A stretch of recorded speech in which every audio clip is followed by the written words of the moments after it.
जो है यहाँ पे आपका सोशल साइंस का सेट ये दूसरा है। इसके पहले हम लोगों ने सेट 1 कर लिया। यदि आपने नहीं देखा है तो इसका प्लेलिस्ट बना हुआ है हमारे चैनल पर, जाकर वहाँ पर देख सकते हैं। क्लास 10 सोशल साइंस का जो है 2024 का वीवीआई ऑब्जेक्टिव क्वेश्चन, उसमें हम लोगों ने 1 से 40 तक के प्रश्नों को कर लिया है। ठीक है, यहाँ से अब हम लोग करेंगे 41 से 80 तक के ऑब्जेक्टिव प्रश्नों का सलूशन। ठीक है, ये उसका पार्ट 2 है। ठीक है, तो हमारे चैनल पर पहली बार आए हैं तो प्लीज़ चैनल को सब्सक्राइब कर ले और वीडियो को लाइक कर दे, ऐसे ही वीडियो के लिए। ठीक है, यदि आप क्लास 10th में पढ़ते हैं, उसकी अच्छे से तैयारी करना चाहते हैं, तो उसका जो है आप लोगों का एक ही उपाय है कि हमारे चैनल से जुड़ जाइए। ठीक है, चलिए पहला क्वेश्चन यहाँ पे देखते हैं। कह रहे अप्रैल थीसिस किसने लिखी, ये आपसे पूछा गया है। अप्रैल थीसिस किसने लिखा है, ये आपसे पूछा गया है। तो आपको याद रखना है लेनिन ने लिखा था। ऑप्शन नंबर ए जो है आपका राइट हो जाएगा 41 का। ठीक है, 42 नंबर क्वेश्चन देखिए क्या कह रहे, अंकोरवा वाट में किस हिंदू देवता का मंदिर है। मोस्ट वीवीआई क्वेश्चन है। ठीक है, तो ये किसका मंदिर है, तो आपको याद रखना है विष्णु जी का। ठीक है, ऑप्शन नंबर सी लगाना है। ठीक है, चलिए अगला प्रश्न देखिए, कह रहा है हुआ आंदोलन किस प्रकृति का था। मोस्ट वीवीआई प्रश्न है, हुआ आंदोलन किस प्रवृत्ति का था। तो आपको याद रखना है कि ये था जो वो धार्मिक आंदोलन था। ठीक है, ऑप्शन नंबर बी जो है आपका राइट हो जाएगा। ठीक है, चलिए अगला प्रश्न देखिए आपके सामने यहाँ पे आ चुका है। 44 नंबर प्रश्न आपका क्या कह रहा है, कह रहा है रूस में जार का क्या अर्थ होता है। वीवीआई प्रश्न, इसको डालकर लिख लीजिएगा। रूस में जार का अर्थ क्या होता है, तो आपको याद रखना है कि रूस का सम्राट। ऑप्शन नंबर डी जो है आपका इसका राइट हो जाएगा। ठीक है, चलिए अगला प्रश्न देखिए आपके सामने आ चुका है। यहाँ पे क्या कह रहा है, 45 नंबर क्वेश्चन, रॉलेट एक्ट कब पारित हुआ। मोस्ट वीवीआई प्रश्न है, इसको आप लोग नोट कर लीजिएगा वीवीआई में। ठीक है, तो ये कब पारित हुआ था, तो 1919 में। ऑप्शन नंबर ए जो है आपका राइट हो जाएगा। ठीक है, अगला प्रश्न देखिए कह रहा है महात्मा गांधी ने किस समाचार पत्र का संपादन किया है। ठीक है, तो आपको ये मोस्ट वीवीआई प्रश्न है, इसका जो है उत्तर आपको याद रखना है। यंग इंडिया का जो है महात्मा गांधी ने संपादन किया है। ठीक है, चलिए अगला प्रश्न देखिए आपके सामने आ चुका है। 47, भारत में गद्दर पार्टी की स्थापना किसने की। तो भारत में गद्दर पार्टी की स्थापना आपको याद रखना है कि किसने किया था। तो आपको याद रखना है लाला हरदयाल ने किया था। ऑप्शन नंबर जो है सी आपका राइट आंसर हो जाएगा इस प्रश्न का। ठीक है, चलिए अगला प्रश्न देखिए आपके सामने आ चुका है। 48 नंबर क्वेश्चन क्या कह रहा है, 48 नंबर प्रश्न आपका सीधा सीधी क्या पूछा है। यहाँ पे आपका 48 नंबर प्रश्न देख लीजिए, कह रहा है ऑल इंडिया मुस्लिम लीग की स्थापना कब हुई। ठीक है, ऑल इंडिया मुस्लिम लीग की स्थापना कब हुआ था, तो आपको याद रखना है ऑप्शन नंबर डी 1906 ईस्वी में। ठीक है, चलिए अगला प्रश्न देखिए आपके सामने आ चुका है। 49, प्राचीन काल में किस स्थल मार्ग से एशिया और यूरोप का व्यापार होता है। तो आपको याद रखना है किस स्थल से, तो ये रेशम मार्ग से होता है। ठीक है, ऑप्शन नंबर ए जो है आपका राइट हो जाएगा। ठीक है, चलिए अगला प्रश्न देखिए, वैश्वेश्वरैया आयरन एंड स्टील कंपनी कहाँ स्थित है।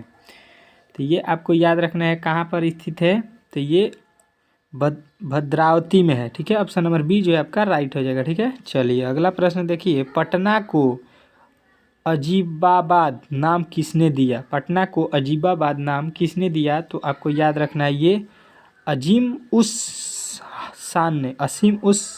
शान ने दिया था। ठीक है, चलिए अगला प्रश्न देखिए क्या कह रहा है आपका, पाटलिपुत्र नगर की स्थापना किसने की। पाटलिपुत्र नगर की स्थापना किसने किया है, ये आपसे पूछा गया है। तो आपको याद रखना है कि पाटलिपुत्र नगर की स्थापना जो है अजात शत्रु ने किया था। ऑप्शन नंबर सी जो है आपका राइट आंसर हो जाएगा। ठीक है, चलिए अगला प्रश्न देखिए आपके सामने आ चुका है। यहाँ पे अगला प्रश्न 53, अंतर्राष्ट्रीय मुद्रा कोष का गठन कब हुआ था।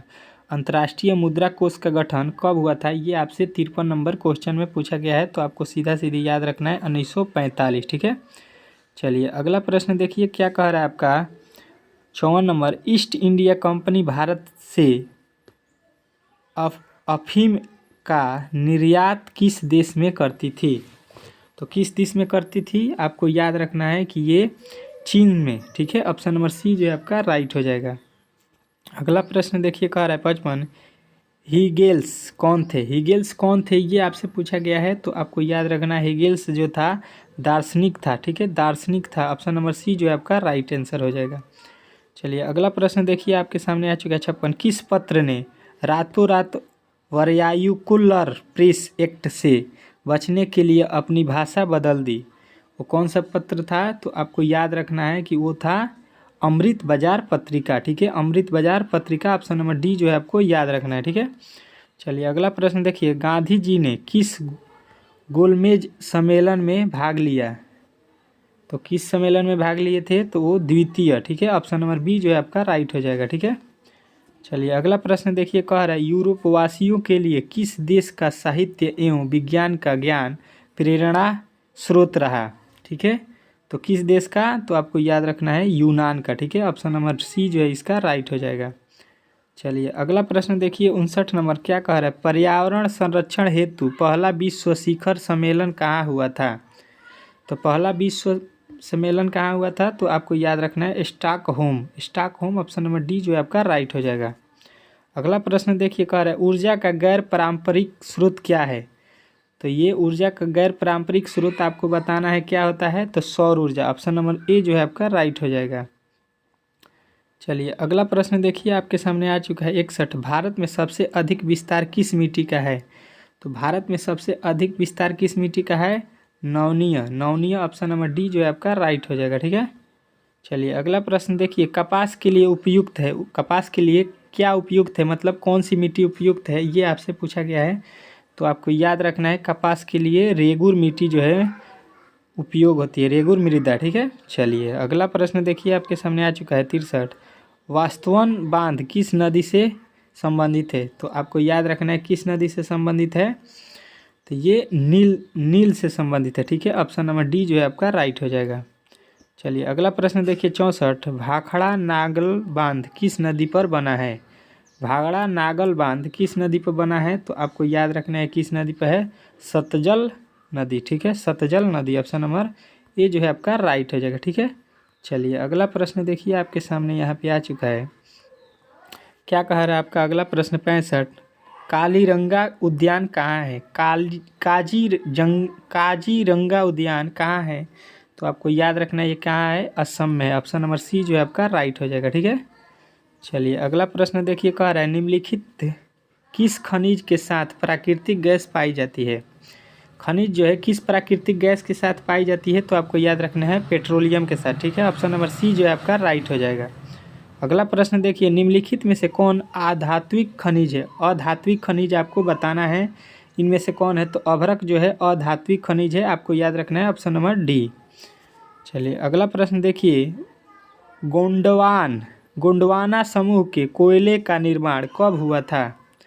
तो ये गोंडवाना समूह के कोयले का निर्माण आपको याद रखना है 25 लाख वर्ष पहले हुआ था। ठीक है, ऑप्शन नंबर ए। चलिए अगला प्रश्न देखिए, इनमें से ऊर्जा का गैर पारंपरिक स्रोत क्या है? ऊर्जा का गैर पारंपरिक स्रोत क्या है, ये आपसे पूछा गया है। तो आपको याद रखना है ज्वारीय ऊर्जा जो है आपको राइट आंसर हो जाएगा। ठीक है, चलिए अगला प्रश्न देखिए, भारत में सर्वप्रमुख चावल उत्पादन वाला राज्य क्या है? मतलब सबसे अधिक चावल का उत्पादन भारत में किस राज्य में होता है? तो आपको याद रखना है पश्चिम बंगाल जो है राइट आंसर। ठीक है, चलिए अगला प्रश्न देखिए 71, भारत में हरित क्रांति शुरुआत हुई, हरित क्रांति की शुरुआत भारत में कहाँ से हुई है, ये आपसे पूछा गया है। तो आपको याद रखना है कि भारत में जो है हरित क्रांति की शुरुआत कब से हुई? 1968 ईस्वी, ऑप्शन नंबर डी जो है आपका राइट हो जाएगा। ठीक है, चलिए अगला प्रश्न देखिए, आपके सामने आ चुका है 72, सूती वस्त्र उद्योग का कच्चा माल क्या है? सूती वस्त्र मतलब किस चीज़ से बनता है, ये आपसे पूछा है। तो कपास से इसका जो है बनता है। ठीक है, चलिए अगला प्रश्न देखिए 73, कह रहा है हुगली औद्योगिक प्रदेश का केंद्र है, मतलब केंद्र क्या है? हुगली औद्योगिक प्रदेश का केंद्र आपको बताना है 73 में। तो आपको याद रखना है कोलकाता हावड़ा। ठीक है, चलिए अगला प्रश्न देखिए, आपके सामने आ चुका है, किस वर्ष इंडियन एयरलाइंस को इंडियन नाम दिया गया? तो ये आपको याद रखना है कब दिया गया है? तो 1905 ईस्वी में, ऑप्शन नंबर सी जो है आपका राइट हो जाएगा। अगला प्रश्न देखिए, तुतिकोरिन पत्तन किस राज्य में स्थित है? तुतरिन पत्तन किस राज्य में स्थित है, ये आपसे पूछा गया है। तो ये तमिलनाडु में स्थित है, ऑप्शन नंबर डी जो है आपका राइट हो जाएगा। ठीक है, चलिए अगला प्रश्न देखिए, भारत का पहला निर्यात संवर्धन क्षेत्र कहाँ स्थापित किया गया है? तो ये कहाँ किया गया है? तो आपको याद रखना है कांडला में किया गया। ठीक है, चलिए अगला प्रश्न देखिए 77, निम्नलिखित में से कौन सड़कों का एक वर्ग नहीं है। ठीक है, सड़कों का एक वर्ग नहीं है तो आपको याद रखना है स्वर्णित चतुर्भुज राजमार्ग। ठीक है, ऑप्शन नंबर बी। चलिए अगला प्रश्न देखिए आपके सामने आ चुका है 78, बिहार में रज्जू मार्ग कहाँ है। बिहार में रज्जू मार्ग आपको बताना है, तो ये राजगीर में बना है रज्जू मार्ग। ऑप्शन नंबर सी जो है आपका राइट हो जाएगा। ठीक है, चलिए अगला प्रश्न देखिए, बिहार में सबसे अधिक आबादी वाला जिला कौन है। ठीक है, बिहार में सबसे अधिक आबादी वाला जिला कौन सा है, तो आपको याद रखना है पटना जो है।